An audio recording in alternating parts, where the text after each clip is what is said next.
Now, as part of this special pre-sale, we are offering a pre-treatment kit for the Spinzall 2.0 that you can add on to your Spinzall purchase. Of course, that begs the question, what exactly is in this pre-treatment kit? And we have 3 ingredients. We have Kisosol, Pectinex, and chitosan.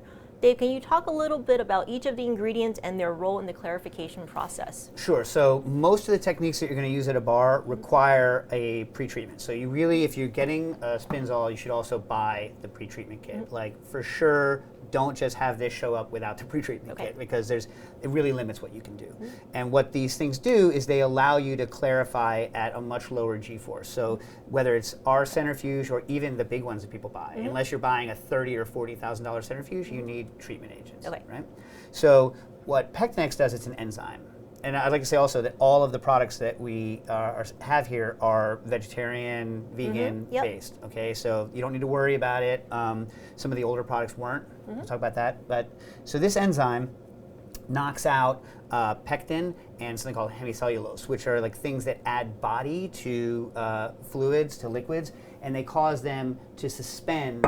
So this is lime juice. So we add Pectinex, and the Pectinex knocks out the pectin and makes it easier to clarify, right?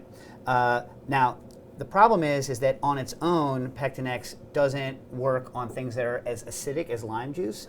And in general, what you want to do 2 things. You want to lower the viscosity, which this is doing, but you also want to get the particles to stick together, because if the bigger the particles are that stick together, the easier it is for the centrifuge to pull them out. So the 2 things we use are Kisosol, which is it's interesting. It's like a suspended silica, right? And so this stuff lasts forever. It does not need to be refrigerated. You need to refrigerate the enzyme. The only thing that's going to hurt this if you freeze it.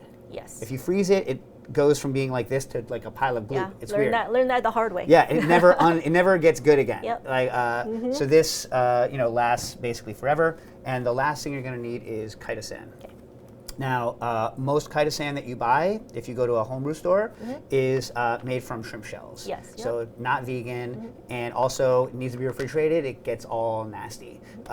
This stuff is a powder. It is vegan. It's fungally based, and it's very easy to just mix in a blender with a little bit of vinegar. You put it with water and then vinegar, and it turns into like a liquid, and then it's ready to go. And this will last a long time in the fridge. You don't need to worry about it going bad as long as it's in your fridge. But in terms of shipping, it doesn't need to be refrigerated, and it's good.